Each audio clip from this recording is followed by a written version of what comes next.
Hello friends, in this video we are going to learn about essentials of meeting.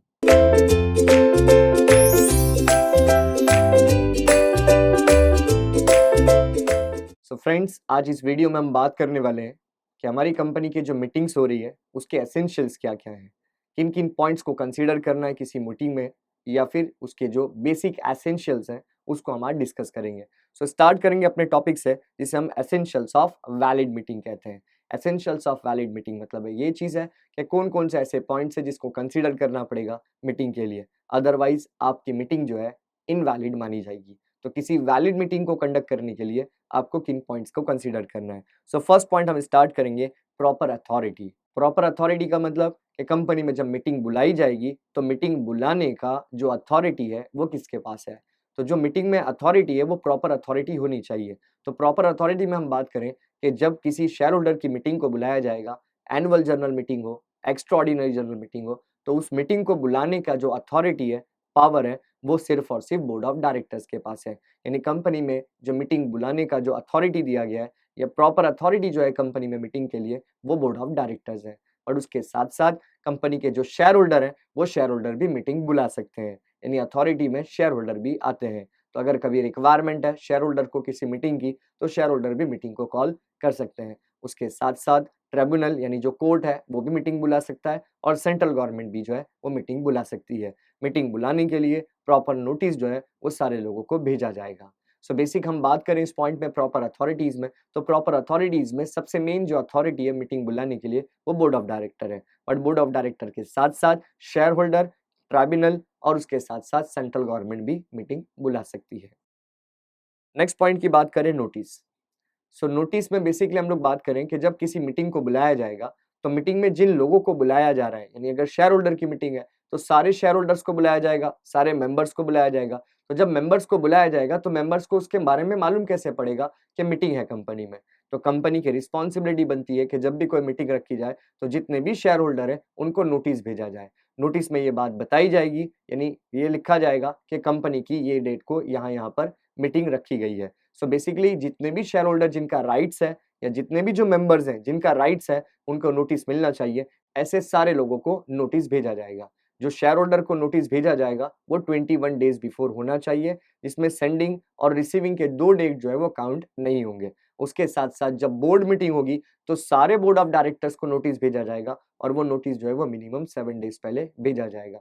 यानी कि proper authority जो है meeting को conduct करेगी, और मीटिंग जब कंडक्ट होगी तो उस मीटिंग से पहले प्रॉपर सारे के सारे लोगों को, जो लोग उससे रिलेटेड है, उन लोगों को नोटिस भेजा जाएगा। नोटिस के साथ साथ एजेंडा भी भेजा जाएगा, जिसमें वो पहले से प्रिपेयर कर सके कि कंपनी में जो मीटिंग रखी गई है वो किस टॉपिक पे रखी गई है।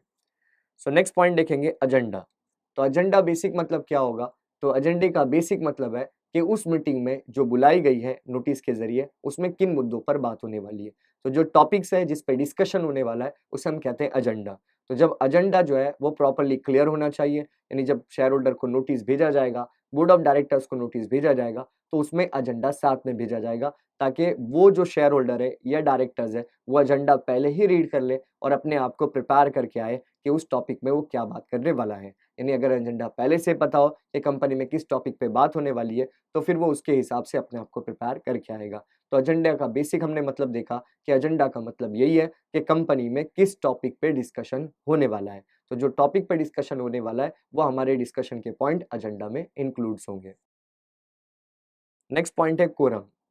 कोरम में अगर हम बात करें तो जब कोई मीटिंग बुलाई गई और मीटिंग में सारे के सारे शेयर होल्डर प्रेजेंट है, तो मीटिंग में जब शेयर होल्डर प्रेजेंट होंगे तो कम से कम कितने मेंबर्स जो है वो प्रेजेंट होना चाहिए, उसे हम कहते हैं कोरम।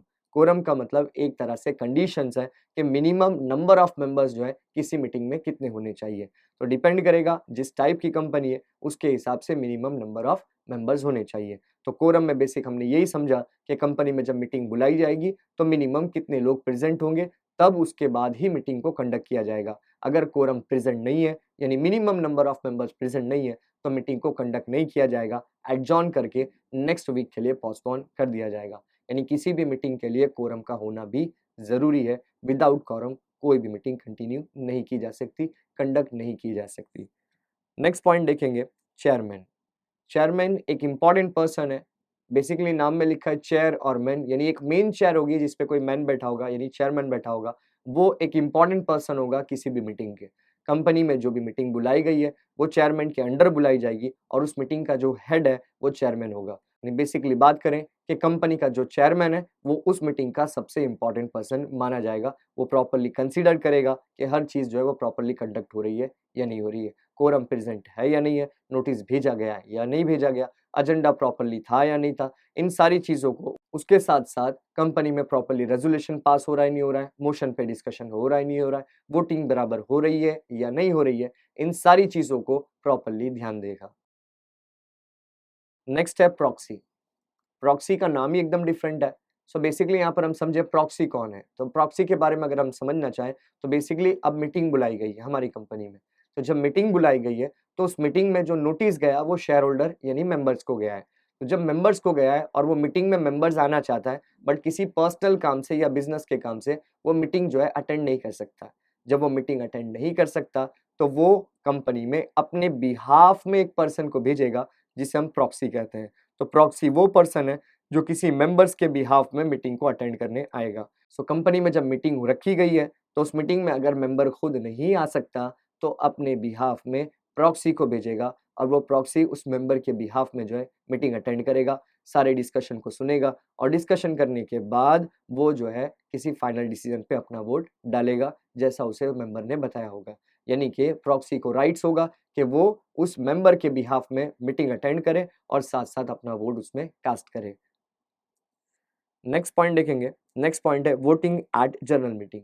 सो वोटिंग एट जनरल मीटिंग यानी बेसिकली मीटिंग को इसीलिए बुलाया गया कि कोई डिसीजन लिया जा सके। सो कंपनी में बहुत सारे इश्यूज होते हैं, उन इश्यूज को सॉल्व करने के लिए सारे मेंबर को गैदर किया जाएगा, एक जगह जमा किया जाएगा और जमा करने के बाद वहाँ पर जब कोरम प्रेजेंट हो जाए एजेंडा पर डिस्कशन होगा। डिस्कशन होगा, वहाँ पर मोशन चलेगा। डिस्कशन होने के बाद पर्टिकुलर वोटिंग होगी और वोटिंग में सारे के सारे जो शेयर होल्डर है वो अपना-अपना वोट कास्ट करेंगे। सो बेसिकली किसी भी जनरल मीटिंग में क्या होगी, वोटिंग होगी और वोटिंग होने के बाद फाइनली एक रेज़ोल्यूशन पास किया जाएगा। जब वोटिंग होगी तो वोटिंग के डिफरेंट डिफरेंट मेथड्स हैं, उनमें से किसी भी मेथड के हिसाब से वोटिंग कराई जाएगी और वोटिंग कराने के बाद जो है फाइनली डिसीजन लिया जाएगा। सो फ्रेंड्स, आज इस वीडियो में हमने देखा कि कंपनी की जब मीटिंग बुलाई जाएगी तो उसमें क्या-क्या एसेंशियल्स होते हैं। जैसे प्रॉपर अथॉरिटी होगी, नोटिस होगी, नोटिस के साथ एजेंडा जाएगा, कोरम प्रेजेंट होना चाहिए, प्रॉक्सी रहेगा, वोटिंग होगी। ये सारी चीज़ें जो है हमें कंसीडर करनी होती है किसी भी मीटिंग में। Thank you friends.